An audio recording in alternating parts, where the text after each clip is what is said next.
Welcome to Hear from Eternity, a Gateway Seminary podcast about the nations. My name's Phil. I'm the host. I'm a professor of missions at Gateway Seminary. Until recently, until about 2 years ago, I lived overseas for around 20 years. In this podcast, we address topics related to the cross-cultural spread of the gospel from here in California, across the U.S., and throughout the world. Today, we have Scott Byrd. Scott Byrd was an overseas worker for a number of years. He lived in Central Asia, and now he is a pastor in Louisiana. So I thought I would I've been wanting to talk to him for a little while because I've known him for a bit. He's about as genuine of a guy as you're going to get, and he has some experiences that he's going to share that I think we'll all benefit from. Scott, hey, thank you for being here. Well, thank you for having the conversation. It's good to see you again. I already mentioned earlier off camera or off the recording that you have not changed. You still have no hair. So yeah, I have no hair, man, and you got that beard instead of a goatee now, and it's gray. I mean, we were getting older, man. I mean, we meet about probably what was that? Probably that was 2015 or so that we probably first met. So it's been a while. No, 2005. It was like 2005. Yeah, not 15. I'm 10 years off. Yeah, it's kind of funny, because I just had the goatee for a while, but it's just all white now, and I was like, what's? I mean, it can't do that, that's just not so good. But hey, what are you gonna do, right? That's exactly right. The beauties of getting old. But hey, let me just dive in, and can you first just tell me who you are and how you came to faith in Christ, and just share your testimony a little bit. Yeah, I am Scott Byrd. I'm married to Rebecca. We've been married for a little over 23 years now. I have two sons. One is in college, a freshman studying accounting, and I have a junior in high school. It's been great to have those two boys, and man, just they're godly men, love the Lord. So that's first and foremost, that's who I am. I do serve as an executive pastor and elder at the Bridge Community Church in Ruston, Louisiana. I've been in full-time vocational ministry for about 23 years now, and served, like Phil said earlier, some of those years, almost 8 years in Central Asia as a church planner. But I grew up in a small, really rural community in Louisiana. It was a great experience. It was just the land that time forgot in a lot of ways. And I was always in the church. I just don't remember a time where I was not involved in the church. So I have one of those stories. One of those, for some people, they consider it a non-exciting testimony. For me, I consider it the testimony I want from all my kids, my grandkids, my great-grandkids, the ones who don't really remember a time when they didn't trust the Lord. 8 years old, I do remember specifically a time coming out of Vacation Bible School of making a public profession of Christ, and kind of that realization of my sin and what he had done. And that was the beginning of a journey through baptism and just through tons of growth through the seasons of junior high, high school, college, just in different phases. And I say junior high, high school, college, and yesterday and today keeps growing. And the Lord just showed me that. But growing up in a small place, a small church, I was involved in everything. And so I was that kid who probably just hung out with the pastor too much. I was like, it didn't matter what was going on. From the random Tuesday night visitation to, hey, they need some help cleaning up the yards on Saturday. I was like, that sounds great. And so from birth, that was just kind of my part of who I was. I was really involved in the church, and the Lord just showed me so much and brought a great godly community. I grew up in a great family, but having that extended family of the church was just a big part of who I am. And I think planted the seeds of my straight up love for ecclesiology now. Just seeing that lived out. I'm a different expression in a lot of ways than what that I grew up under, but man, the value that's there. So I think a big part of my testimony is just being loved on from a very early age by not only godly parents, but just a godly community, the church, and them believing in me and walking alongside me. So I'm a product of that. I'm a product of that church, and thankful for them and those pastors. Okay, so you Lord saved you at a young age, and that led. How did that lead to you deciding, or the Lord leading you to go overseas for a little bit? Well, can you walk us through that process? Yeah. In high school, I started to actually feel like, hey, I'm supposed to do something ministry wise, and I had a really wise pastor And he was like, hey, if you can do anything else, do something else. Because he was like, hey, if God's calling you this, you're not going to run away from it. He's going to make it abundantly clear. And I didn't know. I mean, what kid does know what they're supposed to do? So I was good at math and science. So I went off to Louisiana Tech University and studied mechanical engineering. Started, even while I was studying mechanical engineering, I was really involved in a local church here in Ruston. Got involved, started serving, and man, it just became abundantly clear in my freshman year of college that he had something in store for me vocationally when it came to ministry. Not all of us have a calling to ministry, and in the sense that we are all called to make an impact and the call of vocation in our lives, but specifically a vocational call to ministry. Didn't know what that would look like, but just was kind of, hey, I'm open to whatever is going to have the future's kind of hold. And during those college years, just grew in the Lord, understanding kind of the behind the scenes of the church, that it's not as glorious and glamorous as what some people may think. And, you learn pretty fast, like, oh man, this is not just all summer camp, and so I learned a lot there. I still continued in engineering. My dad was encouraged that to happen. And I mainly just because he said, hey, how would it not honor God for you to do the most rigorous academic thing you could do while you're at Louisiana Tech? And it's kind of hard to argue with that. And so I kept going through engineering, had some great experiences of my first international experiences. Literally the first time I ever went on an airplane, I was in college, and our local Baptist churches in conjunction with the BCM took 125 students to Istanbul, Turkey. Now, looking back, if I was one of those overseas workers, I would never have taken 125 college students. But those students, oh man, the number of us that ended up in full-time vocational service, whether it be in the church, overseas, different places, it's a massive number of people. So had exposure there, but still was wrestling back and forth. Is that what I'm supposed to do? And didn't really know. Graduated. Moved to my wife was I didn't graduate. My wife graduated. She graduated. She got a job in another city about an hour and a half from here, from Ruston. And we decided, hey, we're just going to get married. And so we got married. We moved to the city right in the middle, and there was an open position at a small church there, and served under a guy named Danny Warbington. Still, he's not at that church, but just a great part of my life, kind of that calling into ministry, just a phenomenal guy. Went there and started as students, and kind of quickly moved from that and took on some education type role stuff within the church, and started seminary. I just graduated from engineering, where I was spending it was a lot of time. And so when I jumped into seminary, I kind of jumped in, like, I thought it was just, you just get through this, and looking back, I probably should have took a little more time, but and enjoyed it and learned more than it being a check of a list. But I literally took Greek and Hebrew at the same time my first semester in school. But I was used to studying like 40 hours a week to get through. So this wasn't like something I was really worried about. So anyway, you go through that process, almost finish before we go overseas. But during those 3 years, while doing classes at New Orleans Baptist Theological Seminary, I just really, my wife and I both kept coming back to this call. She had also went on that trip. And so the Lord just he planted that seed and wouldn't let go of it. And when I got ready to tell her, I remember I was taking a Saturday class down in New Orleans, and like they often do, missionaries will come in and they'll speak, or they'll kind of give a testimony or talk about their work at some of these classes. Basically, who wants to, as Phil is professor, who wants to listen to you for 8 hours for one day on a Saturday, all day? And so have a little break is kind of nice. So the guy came in, and I was expecting him to speak. He played a cello. Like, he literally said, here's who I am, serve overseas. And he gave 2 minutes of who he was. Then he played a cello. And I cannot explain to this day, just to know, hey, it's time. It's time to go. This is it. It's time to go.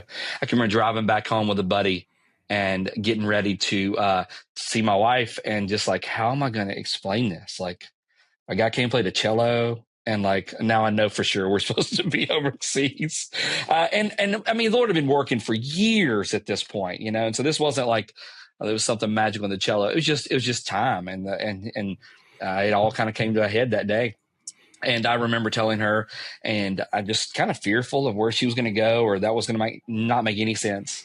And I never forget her response. Her response was, God told me about 2 years ago, but he told me to wait on you. And first thing I thought was, that's awesome. We're both on the same page. Second thought, Phil, was, I've been out of God's will for 2 years and you didn't tell me. but which we weren't. The Lord had prepared us. We needed that time as a couple and to serve in the local body to prepare you for people, which is just that's the tough part of all ministry, no matter where you are. And so we took a kind of an exploratory trip right after that. We had some friends that were serving overseas, and we said, let's just see what it's like not on a trip. And literally, we just followed them around. We went and got a haircut with them. We went to we dropped their kids off at school. We just sat with them during language classes because they were pretty early in their years on the field. And it was just so invigorating and just like, hey, this is where we're supposed to be. And so that we started the process with the International Mission Board. In that process, kind of finished up my MDiv, and it was just a whole different world that I was not exposed to. The Lord was just gracious and showed us a ton of stuff. So can you say the country that you went to, or is that, you okay with that? Yeah. It's okay. I mean, we're far enough removed at this point. I mean, I think we're 13 years. So we were in Turkey. So what led you to go to Turkey versus say somewhere else? I think a lot of it is that volunteer trip exposure. It's the only thing I'd ever known. And honestly, we developed pretty fast. That was only a 10-day trip. Both Rebecca and I developed a pretty big heart for the Turkish people really fast. The culture was just extremely hospitable. It was an easy place to be and live. Food was great. There were so many things that just kind of fit. And when we started approaching the IMB about, hey, where do we want to go? It's just a great need. I mean, it's 3,000 believers and at that time, 74 million people. So it was just percentage of believers was just tiny. So it was a massive need. And that's exposure. Okay. So you went to a small town, about a 2-3 hour ferry boat ride outside of Istanbul called. Now you're from a small town. So was there any translation from a small town in the U.S. to a small town in Turkey, or what were some of the similarities and what were some of the differences? Yeah, I mean, when we landed, we spent the first year in Istanbul, and it was I moved from a city of 15,000 people to a city of 18 million. And this little country boy was struggling. I mean, you arrive and, it was hot. We didn't necessarily have air conditioners at first in any of our houses in those early years. And so you open your window at night, and we moved in late spring, early summer. It was actually May. And so, I mean, it's hot and your windows are open, and we lived on a massive hill, and the garbage truck would come by about 2 a.m. and, he's grinding gears going up, and every taxi behind him would blow their horn. And, I can remember laying there that first week and going, I'm never going to sleep. I'm used to hearing crickets and like a dog would bark that was your dog because you didn't live near anyone. And now I can look out my window and see more people than I've ever been around in my life. So that transition was hard. And we quickly found out, hey, we probably need to be outside the city. And so we had an opportunity to move outside the city.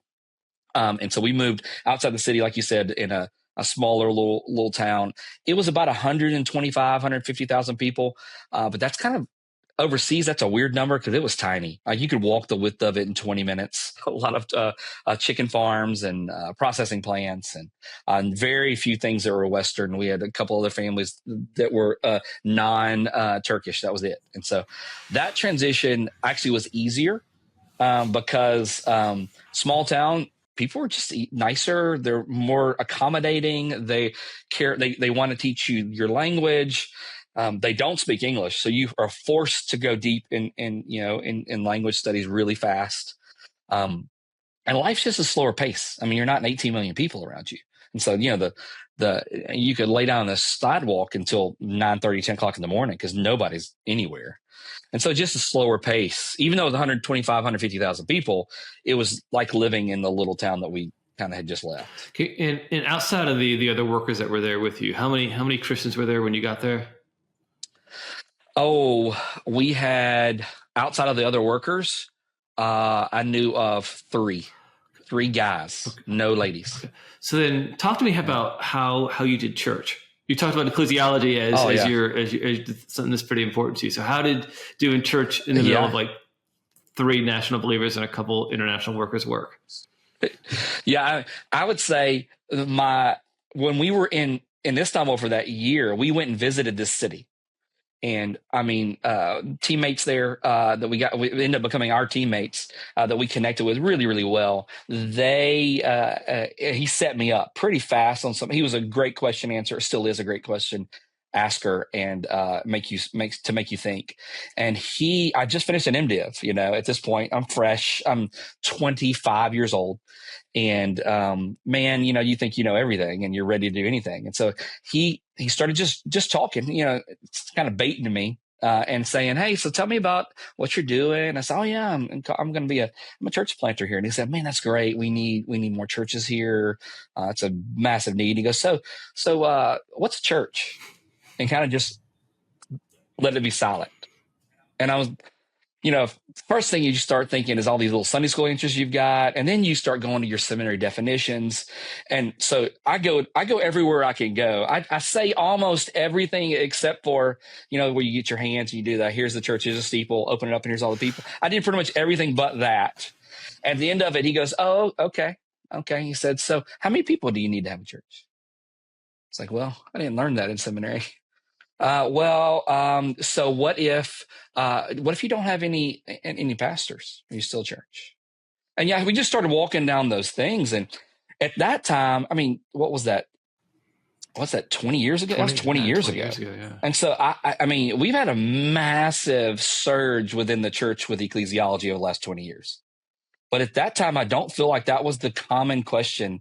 We didn't have the resources. I mean, so I remember just kind of going, and then just really trying to figure it out. And that put me, and he was wise. He did not answer.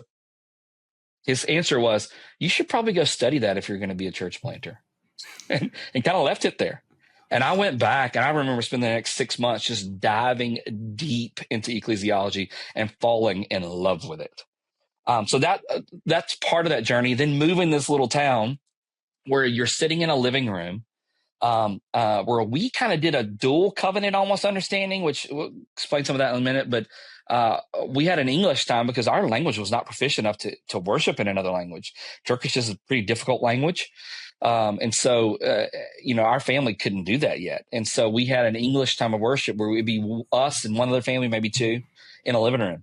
And we would, exegete the scriptures, we would pray, we would sing, but just that sweet time of unbelievable intimacy of living the one another's of scripture and truly seeing each other grow and challenge. And it was not uncommon to bring someone to tears on a Sunday morning as you wrestled through a topic and how that area of scripture, how does it divide your heart? How does the word divide your heart specifically? Not divide hearts like I'd always just been. It's one person giving a message for 100 or 500 in a sanctuary. And so anyway, that was that just became really intimate and really fast, and we grew really close to those people. And then on the Turkish side, as my language grew, I joined into that small fledgling Bible study that began as a Bible study and moved into a church. But those guys they became, family. And so, and through all those years, it was later on that I began to just do PhD studies and just really also getting some idea of, I can remember reading Joseph Hellerman, When the Church Was a Family. And that book just like, oh my goodness, like I just going, that's it. Like, why have we not been doing this?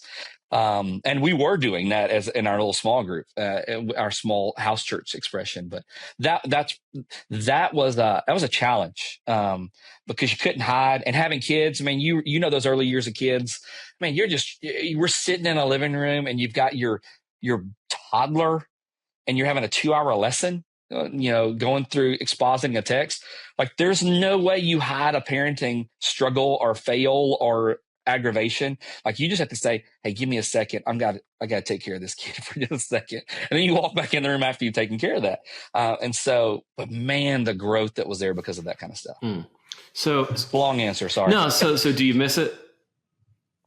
Oh, I would say I miss that those people and that team all the time. Yeah, I miss that, and that stage of life of just growth. That was just, the Lord just was showing me so much. With a lot of things about overseas I don't miss. Yeah, like I'm a talker, as you can already tell probably from this, and you know me forever. But man, when you go to a country and you have no personality because you can't express yourself, or you can't share the deep truths that God's teaching you because you can't do it. You just don't have the language ability. It feels like, for people like me, it feels like handcuffs. So those were hard years at the beginning. And then just the stresses of life are just different there. And so I don't miss a lot of those. And I'm a country boy, so I miss the things that I do to relieve stress and enjoy in nature. I love that. But I miss ministry with that team and ministry to that team and life with that team for sure. Okay, so you mentioned this idea of this Bible study you started with Turkish believers and that transitioning to a church. So I'm going to ask you a question. When does a Bible study become a church? Well, are you wanting my IMB answer? No, I don't know. I don't want the IMB answer. No. I'm teasing. You know me better than that, man. Come on. Oh, I know. Well, isn't that been the debate forever now? It's like, okay, what makes this? What is this? Is this a church now or is it not? I mean, ultimately, there's a few things that we looked for when we began to actually consider those guys a church. One, they considered themselves a church. Like, it wasn't, we didn't put it on them. Like, they would read the text because they became very good students of the word. And they're like, this is us. Love one another, confess your sins to one another. All those ideas of holding one another accountable, those one another's of scripture, and then reading the beginning of Acts and them saying, that's us. That's us. We're this new formed people. So part of it was just the identity for them to understand themselves in that way. And with that, for them, even became more of a formality of, hey, we want to guard certain times for gathering. We want to institute some of these things like baptism and the Lord's Supper. And so, how do we do that? What does that look like? And so, a lot of that really sparked not from an outside influence of us saying, "Oh, there, bless you, now you're a church," but more of them going, "That's who we are. That's who we want to be. We want to do these things." And so, that transition, I would say, at least in my experience, for multiple groups that we had, was not some outside checklist that we had, but it was really a way more of an initiative from the nationals themselves that took the ownership of that, and then we would affirm and walk them through, what does that look like to be a healthy church? So, what does that look like to have eldership?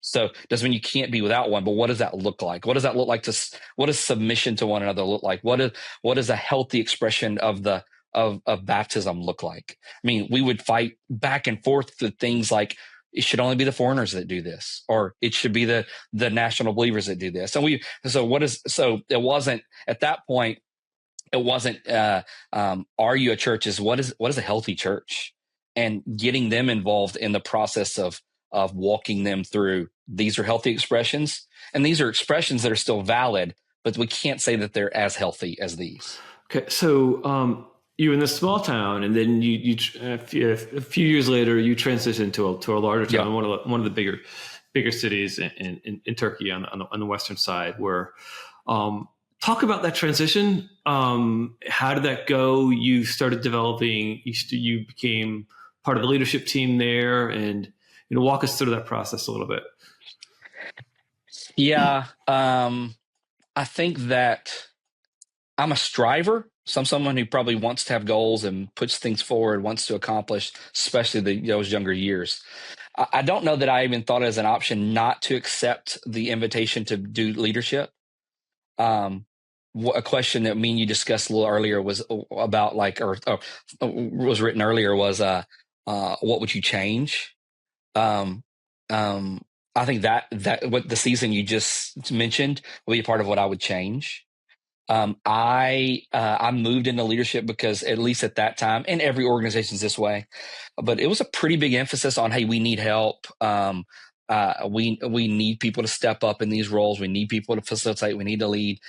But what I found pretty fast is the more you lead, the further it pulls you away from what drew you to the country to begin with. And so I quickly found myself in the midst of what you always do when you get a bunch of strong, strong convictions missionaries together. You have 3 missionaries and 7 opinions in that room immediately. And they can argue one thing and swap to another one pretty fast too, and be just as dogmatic and convicted about it. And so I found pretty fast that that's a hard team to lead. And being young, what does that look like to lead? And so, those were a lot of sleepless nights, a lot of, why are we doing this? Like, what's going on here? With great people that I love and I'm thankful for. And then they were leading well. They were trying, they were giving their life to this thing. But moving to that bigger city, there were a lot of opportunities, a lot of cool things that happened. Got to do a lot of cool things there. But at the same time, that form of leadership, it pulled me away. And then I took another step of another I guess, rung up the ladder, if you want to call that, which I don't even like that now. Taking another leadership position over a larger area and ended up moving me back to, but at the same time, I still had people. So my stresses in life most of the time, were not those Turks that I was struggling alongside to walk alongside developing future elders. And there were a lot of issues with those guys too, right? I mean, they're human. And so, I can remember multiple times, one instance in particular, sitting down with a guy that we were grooming to be an elder in our little city, for this little fellowship. And he's having some horrible marital issues that he didn't start, but he went back to drinking. And he calls us at 2 a.m. and we're downstairs at the bottom of an apartment complex as he's throwing up and praying extremely loud in Turkish and sitting on the side, just the sidewalk with my teammate and us going, I don't remember seeing this class in seminary. What class in missiology taught us about what to do when your elder, your only potential future elder, is drunk and you just don't know what to do at this point? And so, but even those issues weren't as stressful as, what is does this family need to stay on the field anymore? Mm-hmm. Or are they stressed out to the point to where it's best for them and healthiest for them to move away, even though they're going to hate you as they do it? So those are hard, man. You feel the weight of that. And, I think for me personally, my longevity would have been even greater overseas without, some of those stresses. But at the same time, man, God knew that. He knew what we needed, what we were going to go through, what we needed to go through. He's sovereign over that.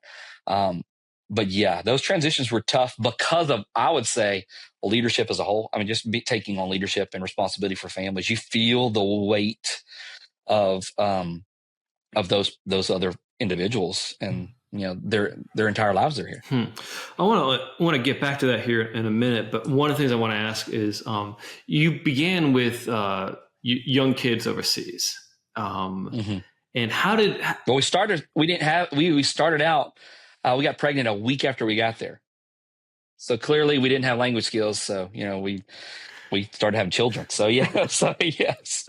So how was it raising kids overseas? The first, especially the younger years. How did your kids adapt, or how do they live overseas? And then when you get back to the U.S., how do they integrate back into American society? Yeah, we had the blessing of all blessings. I mean, we had young kids. Um, we didn't deal with a lot of what I do know great godly missionary families deal with at those preteen and teen years that are so formative of having to have great friends around, and school is an issue, and what does their church community look like, and how do you rally that? We didn't have that because we just had small kids, and we homeschooled. We were talking about that a little earlier, but we homeschooled, and it was great. I mean, it gave us the ability to really be flexible with schedules. Life is just different overseas. The hours are just different, and that was a transition to go from you're used to the U.S. where I was on staff at a church. So I mean, you were at the church at 8 o'clock, and you stayed till 4, and then you had some events in the afternoons. But it was a work day. And you go overseas and you're like, well, you may not go do anything till 11. Like for me, I'm an early riser and was used to doing that. It's like you shift your whole family time now to the morning and you hang out. So it gave raising kids overseas with that lifestyle, it gave a ton of flexibility. And our kids got exposure to just some things they would never, ever have gotten to be exposed to. And they got protected, I believe, from a lot of things that I didn't know, I wouldn't have known to protect them from. I'm in the South. Sports are everything here. They just are. I played sports growing up, but it's a different level of what sports involvement is now than what it was when I was even a kid. I played every season I was in a sport, but that sport had an hour practice after school, and then you went home, and that was kind of it. And summers were yours. And now, if your kid's not in travel ball by the time they're 5, you don't have a chance of playing any sports teams. And so, and we didn't have that issue, so we weren't chasing. I don't know that I would have known to guard myself and our family time. I just didn't have we didn't have the distraction, and so it allowed us to really be close. It made both of my boys really close to each other because that was their best friend. And so to this day, I think my son, he moved off to college this year, and he's right here in town. I mean, it's in the same town as us, the college is, but he's living on campus. But I think the hardest part of that transition was he's not sharing a room with his brother anymore. And so for us, we moved back when they were, I guess that would be second grade and kindergarten. And so for those years anyway, I could not have ever asked for more. It was a massive blessing. Okay. That's just, you mentioned different lifestyles overseas versus in the U.S. Like, what are some of the things that you see if people are thinking about going overseas? What do you think some of the things they need to prepare for if they come from an American Western mindset? They're going to a place like Turkey or Ukraine or whatever. Yeah, I mean, just time's on a different schedule. I think that's a big one. I think learning to check pride pretty fast is a big deal. I don't know how to do that. I mean, that's not just this generation; it's all generations have a pride issue. But I mean, you will go from being an extremely educated, probably in the higher percentage of education if you go overseas with a master's already. You have a college degree and a master's, and you go overseas and you can't function as a 2-year-old. And depending on the language and the culture, it could be 5 years before you get to be a middle schooler. And so that's a pride check. I mean, I went from being a guy who, everybody loved to be around and respected and got to teach and wanted that, to now it's like, man, I can't order this doggone food without mayonnaise all over it because I just don't want mayonnaise today. And I just can't, they just don't understand me. And so that's a big, I don't know that there is an easy way to prepare that other than knowing that it's coming and asking the Lord to help you on this side. But yeah, that was pride, a time difference, learning to be okay with the Lord's pace and not whatever goals you may have of what to accomplish and when. So yeah, those are a few that come right off the top of my head. Okay, so now you're executive pastor at the Bridge. How did your overseas ministry prepare you to be a pastor, executive pastor at a church in the U.S.? Yeah, I think it's always been people. I mean, different people lead. I'm a strange executive pastor. I lead pastorally. I'm an elder. Also do about 25% of the Sunday teaching here. We have a rotation. And so I think for me that understanding of how to deal with different people in stressful situations, because that's what your whole life is. It feels like overseas. You're at if you have a 1 to 10 scale, you kind of live at 7. Yeah. It's like that's like the norms. And so you're having to deal with people that are also living at 7s up to 10s and over that. So you have to learn how to temper yourself, and how do you have these conversations, and how do you say the hard things. And I just felt like coming back, like the worst day that I would have was about like a 5 ever. And like, this is like not even the norms. And so you just said it gives you appreciation, and you've been around lost people that are culturally not like you, that value things totally different. And so the ability to have grace with people in your own area, it seems to be easier for me than it was before I left. Yeah. Okay. So you kind of answered this question already, but I want to ask it again. What's one thing you wish you would have known earlier in your ministry career? Oh, yeah. I think I wish I would have known to take it easy on myself a little bit. I've always been a pretty big, push pretty hard.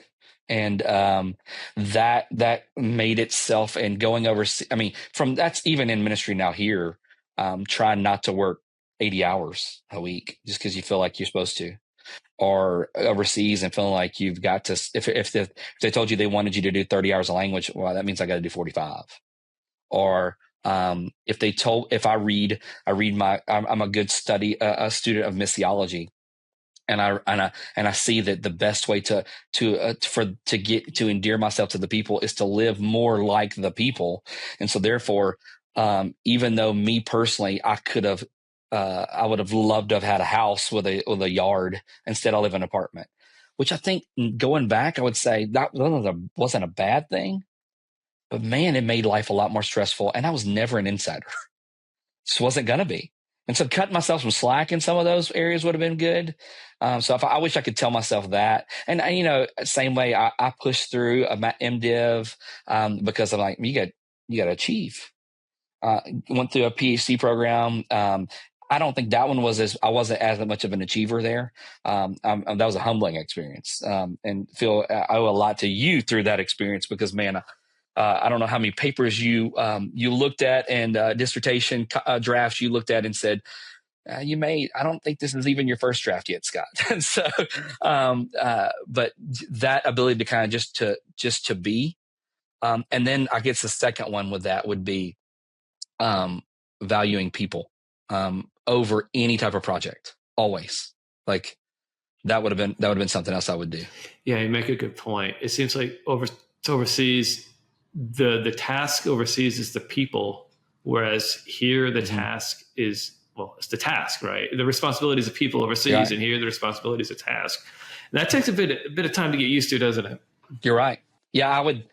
The advice I would give to anybody entering ministry now, whether you're going overseas or you're going here, is I guess 2 things: people over projects. So, and that is, I think it's easier to see that overseas because you really don't have a lot. Depends on what country you go to, I guess. But my exposure overseas was all you had was the people. I mean, because there's no structure for anything else. And so people are everything. And so you drop everything for them, you accommodate because that's your life. But here, if you're going to be in the church, I mean, sometimes that can be really hard because you can be under the submission of a leader within your church that wants producibles that you may not think that they're bad, but they're not priority, and you're forced to make them priority even. Or a congregation that, regardless of if your supervisor or your pastor would want you to have producibles or not, your congregation expects it. So then you're swimming upstream. And so, yeah, absolutely. If I could, one of the main things I would tell people now is learn to value and place people in your ministry above any producible, because that will be your longevity, and that will actually give way more fruit in the long run. It just doesn't feel like it because it's so slow. The second thing I would say for anyone who's going into ministry is that the value of team. I have been very blessed over the years to work with alongside as co-laborers with people. And I cannot imagine having even be on the staff that I am now without the two other guys that I serve right alongside and our lay elders. But the two guys that we have a unique structure here. We don't have a senior pastor. We have a leadership team in which we all have different responsibilities. And mine is overseeing staff, and I do a lot of the executive functions as well as a lot of discipleship and teaching and different things like that. But we sit as equals, which means there's some things we fight over. I mean, it is difficult at times, but really through that whole season of COVID and our culture as a whole coming to grips with racism, systemic racism, and all the things that bubbled up because of that. And I'm in the South, and so all those things. There was a season of about 2 years that it didn't matter what you said. There was a large percentage of your congregation that was not happy with it. Mm. Wear a mask, don't wear a mask, get a vaccine, don't get a vaccine, support a movement that is for a minority equality, don't support it. It doesn't matter. Like, you could not win. And I was so struck with a team of equals that we were able to bear that together. There's not one person that you feel like, I'm bearing, as senior pastor, I'm bearing all this. And so it's a team. So this model of plurality of elders, a true plurality of elders, but there's no head. Right. What led your church to go that direction? I mean, outside of the Bible, because I'm my bias is I'm 100% with you on that. So I'll be, but outside of the Bible being very clear on that, in my opinion, what else led you to that? Well, a lot of it was a stumbling in the dark. When I came on, that was kind of more aspirational. We still had some people that were before I was even here that were considered. People would have thought of them as more of the leader of the church, but as I started here, it was fastly morphing into more of an equality with that leadership team. I think the reason it works was just the high levels of trust that we have between the three of us, and the ability for each one of us to say who holds the mic at this point. Because there are moments we have the guy who does the main teaching here, Chris Hanchy, phenomenal orator. He has just a gift to be able to speak and communicate God's word. He just does. But he'll tell you, like he said, man, I'm not a big overarching philosophical planner for the direction of the church. And most churches, the guy who has a gift of bringing the people along through the word is also the guy who leads them to the charge through, hey, where are we going structurally? What are philosophically? Where is our church about? And they're the ones having to set that and do all that. And we have the ability to kind of divide and conquer. We have another Matt Slate is another one of our teaching pastors. He has about 25% of our teaching here, but he also is pastoral care.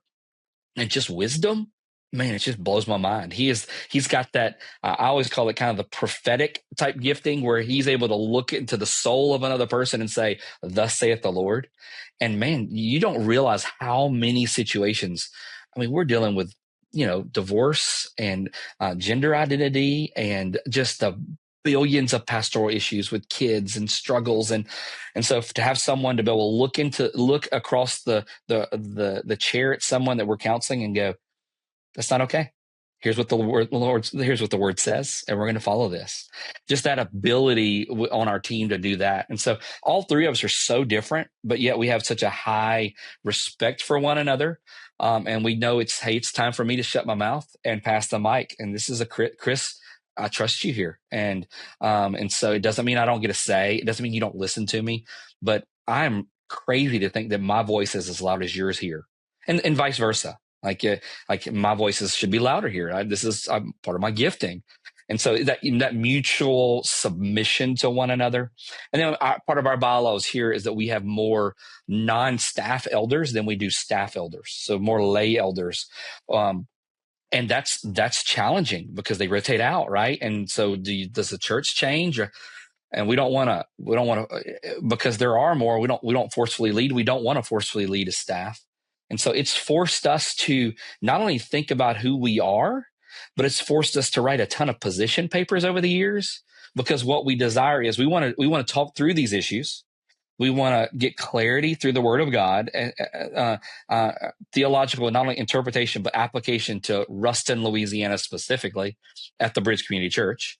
And we want this to carry on. And so when 5 years from now, a lay elder rotates off, like we're not reiterating the same we're not having this conversation again. So we write a lot of white papers. And that gives us a lot of stability, I think. Chris was one of our teaching pastors. I was here about 3 years when he went into he had another occurrence of cancer and had to step out. And so we as a church typically would have been a death sentence for your main teaching person to be gone for over 3 months. We didn't miss a beat. We love Chris, and we're so, praise God, he's back and he's here and he's healthy, and the Lord's has healed him of that. But for the life of a church, man, it was just those over and over and over again. And that team approach iterates in everything. We'd have no ministry in our church that is led by a single individual. They all have teams. And we just firmly believe in. So you bring up a point that maybe you could talk a little bit more about when it comes to leadership, especially in the pastoral realm. There needs to be some type of community element to this plurality of leadership, and that doesn't often happen overnight, right? You have to get to know. So how did that work with you all? You coming on? Even overseas, how would you, like, what suggestions would you give? Yeah. Does that question make sense? Oh, no, it's perfect. And for moving here, I already knew one of the guys on that leadership team. I knew Chris. I went to college with him. Our wives were roommates in college together. So I already knew of Chris pretty well. We had some trust there. But Phil, you know me. My wife is very introverted. And so my wife she's probably more the norm of most people. Like, I would just say she's probably normal. And I am not. I am a very transparent and open person. I invite depth pretty fast because I want to be honest and authentic of who I am. And that's not some intentional. It's just the way God wired me. My wife jokes around and says that, when people meet you, it's kind of like going on a first date, and most people are expecting at the end of the first date, we're going to hold hands. And Scott, you kind of lean in with like an open mouth kiss. It's like, that's kind of your first date experience. It feels like the way you open up with people. And so I think being completely vulnerable, transparent, being willing to be hurt, it just moves you light years ahead on that trust factor. Team wise is the same way. Like, you have to be willing to say, we're not going to have no-fly zones. And our culturally, we have ingrained in us some no-fly zones. We don't talk about money in the church very often, like with each other. Like, I don't go up to you and go, so how much are they paying you now? Did you get a rate? Or I don't walk into your house and go, man, this is nice. What's your mortgage? We just don't. That's a kind of a no-fly zone. But there's one that's even greater: parenting. Like, most people would rather you ask them to see their W-2 than they would, hey, your kids are a little rough today, man. I think you may need to look after that. Like, you might as well bite somebody. Like, no one wants to have their parenting questioned. And so being upfront really fast with, hey, here's who we want to be, and let's not have no-fly zones. You hit some conflict pretty fast, but then you realize, oh my goodness, the freedom when you actually get to be yourself and have vulnerability, and they love you anyway. And so I think that's what allows a lot of that. Okay. Is there anything you would like to promote, or how can people be praying for your ministry? Yeah, I'm like a lot of people. I am in those mid 40s. And so you're just kind of sitting back going, is this where I stay? Is this the lane that God wants me to be in until I'm until I become a sage in this, or the Lord has been very gracious with us. We have some financial freedom. And so we're contemplating a lot of the 5 years from now, 10 years from now, of being the people that we wished we would have had overseas. So my wife and I are praying through and contemplating a lot of what is it like to go and live 1 to 3 months overseas and go and live next to a Hopkins family and just love on them. And just, hey, we got the kids this afternoon. Y'all go for it. Y'all go out. Or, hey, you just want to talk to somebody that isn't on your team right now, but that could understand. And that goes from everything from maybe discipleship and ecclesiology and teaching all the way to we just want to love people well. And that pastoral care on the missionary side that may not be someone from your company. And so, can you talk about that a little bit? Yeah, because it's a difficult thing, and I've known lots of those guys that do member care overseas, and they really are great hearted. They love people well, but it still feels like you're kind of walking in going, okay, I'm about to give you the rope to hang me with. Like I'm literally handing you a bullet to put in the gun to get rid of me. That's what it feels like for a lot of families that walk in and say, my marriage is not good. My wife is not happy. And so their first thought is, I'm about to lose my whole job. I'm about to move 6,500 miles back home. And what am I going to tell my home church, my family? It doesn't feel, regardless of how much it's intended to be, it doesn't feel like a safe space to go. I just hate this country right now, and I hate these people. And that's part of it. You're going to go through seasons of that. Hey, I just don't know that I can keep teaming with this family because of these 17 reasons. And they feel like 4,000 in my head. But you don't want to throw those people under the bus because you love them. They're still like your kids, aunts, and uncles too. Having someone hopefully just to be able to listen that has also been on both sides of those. I'd love to be that for people. And just be a safe person. And man, just tell me what you need to tell me. I'm good. I'm going home here in 3 months or whatever. So we're good. So if you have a PhD and you're well read. So what are some books you would recommend people to read? Oh, I guess you always recommend the books you're in the season of now, right? Yeah. And that kind of it's like wherever you're at. I've mentioned one earlier that was really foundational was When the Church Was a Family, Joseph Hellerman. That's a great book. Where I'm at right now in the kind of deciding of where I'm going, I just finished reading a book called Living Life Backwards by David Gibson. It's a commentary on the book of Ecclesiastes. Phenomenal book, and just some great principles of are you living for we and not me? Do you understand that life is gift and not gain? And so for me, that was phenomenal. And I'm also finishing up another book that was written by a believer, but it's not a Christian book, called From Strength to Strength, Arthur Brooks. And just this curve of productivity and ministry and life and your career and where you are on that, and learning to shift away from some of the things that have been your greatest strengths as a young guy, that's not who you are anymore. I mean, you're not there, and you're not going to be there.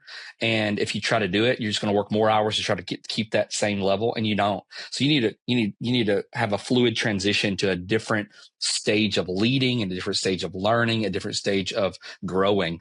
And I think we deceive ourselves thinking that I'll just take what I am and just keep getting better and better every year. No. Both of us we're not young anymore.